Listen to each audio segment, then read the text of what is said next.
भूतिया हवेली की होली। ये कहानी एक छोटे से गांव के पास बने पुराने और वीरान पड़े सूरज महल की है। गांव वालों के मुताबिक ये महल पिछले 70 साल से खाली पड़ा है। कहते हैं वहां एक आत्मा का साया है, लेकिन सच्चाई क्या है कोई नहीं जानता। कहानी की शुरुआत होती है चार दोस्तों आरव, सिद्धार्थ, नेहा और काव्या से, जो शहर से गांव घूमने आए थे। होली का त्योहार पास था तो सबने मिलकर सोचा क्यों न इस बार कुछ एडवेंचर किया जाए। गांव के बच्चों ने जब सूरज महल की कहानी सुनाई तो आरव ने मजाक में कहा, चलो आज रात वही चलते हैं, देखते हैं क्या भूत प्रेत सच में होते हैं। सबने हिम्मत दिखाए और रात 12 बजे महल की ओर निकल पड़े। महल के पास पहुंचते ही अजीब सी ठंडी हवाएं चलने लगी। चारों के दिल तेजी से धड़क रहे थे, पर एडवेंचर के शौक में आगे बढ़ते रहे। जैसे ही उन्होंने महल का दरवाजा खोला, एक जोर की सरसराहट की आवाज आई, मानो कोई अंदर भागा हो। नेहा ने डरते हुए कहा, मुझे नहीं लगता ये सही आइडिया है।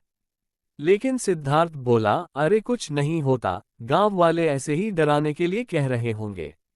महल के अंदर हर तरफ धूल और जाले थे। चारों ने अपने फोन की फ्लैश ऑन की और महल को घूमना शुरू किया।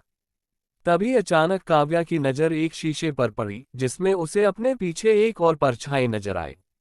उसने घबराकर पलट कर देखा, पर वहां कोई नहीं था। काव्या ने कहा, मुझे लगा कोई है, पर यहां तो कोई नहीं। बाकी सब हंसने लगे, लेकिन तभी एक खिड़की खुद ब खुद तेज आवाज के साथ बंद हो गई। अब सबके चेहरे पर डर साफ दिखने लगा। आरव बोला, चलो यार, ज्यादा हो रहा है। वे बाहर निकलने ही वाले थे कि तभी नेहा को अपने कंधे पर किसी के हाथ का स्पर्श महसूस हुआ।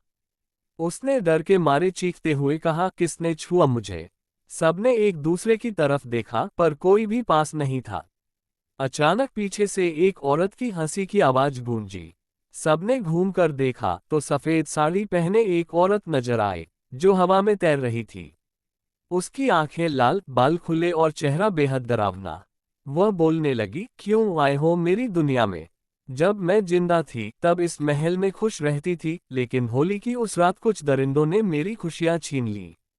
मेरी आत्मा को मुक्ति नहीं मिली। ये सुनकर सब सकते में आ गए।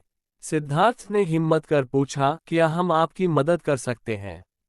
औरत बोली, हर साल होली की रात मेरी तड़प और बढ़ जाती है। अगर तुम सच में मदद करना चाहते हो तो होली की अग्नि में मेरा गुलाल चढ़ा देना, ताकि मेरी आत्मा को शांति मिले। चारों दोस्तों ने डरते डरते हाँ कर दी। अगले दिन होलिका दहन पर उन्होंने महल से लाया गुलाल अग्नि में अर्पित कर दिया। तभी अचानक एक तेज हवा चली और सबने महसूस किया जैसे कोई बोझ उतर गया हो। गांव वालों ने भी देखा, उस दिन पहली बार महल की छत पर खड़ी उस औरत की आत्मा आसमान की ओर जाती नजर आई। ये कहानी हमें सिखाती है कि त्योहार खुशी का प्रतीक है, लेकिन किसी की आत्मा की पीड़ा भी हमारे आसपास हो सकती है। इसलिए होली जैसे त्योहार पर किसी को दुख न पहुंचे, ये ध्यान रखना जरूरी है।